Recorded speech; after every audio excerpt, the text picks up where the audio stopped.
জুলাই গণ অভ্যুত্থানের বর্ষপূর্তি আজ। জুলাই অভ্যুত্থান পাল্টে দেয় রাজনৈতিক প্রেক্ষাপট। শেখ হাসিনা সরকারের দীর্ঘ ১৬ বছরের শাসনামলের অবসান ঘটে এই গণ অভ্যুত্থানের মধ্য দিয়ে। শুরুতে সরকারি চাকরিতে কোটা সংস্কার নিয়ে আন্দোলন শুরু হয়। এই আন্দোলনে কেন্দ্র ছিল ঢাকা বিশ্ববিদ্যালয়, পরে তা দাবানলের মতো ছড়িয়ে পড়ে দেশের বিভিন্ন শিক্ষা প্রতিষ্ঠানে।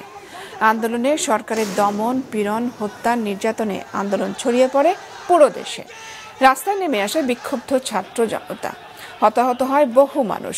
কোটা সংস্কারের দাবির আন্দোলন শেষমেশ গড়ায় সরকার পতনের আন্দোলনে, যার চূড়ান্ত প্রকাশ জুলাই গণ অভ্যুত্থান। ৩৬ দিনের টানা সেই আন্দোলনের মুখে ক্ষমতা ছেড়ে ভারতে আশ্রয় নেন শেখ হাসিনা। জুলাই গণ অভ্যুত্থানের বর্ষপূর্তি উপলক্ষে মাসব্যাপী নানা কর্মসূচি নিয়েছে সরকার ও বিভিন্ন রাজনৈতিক দল।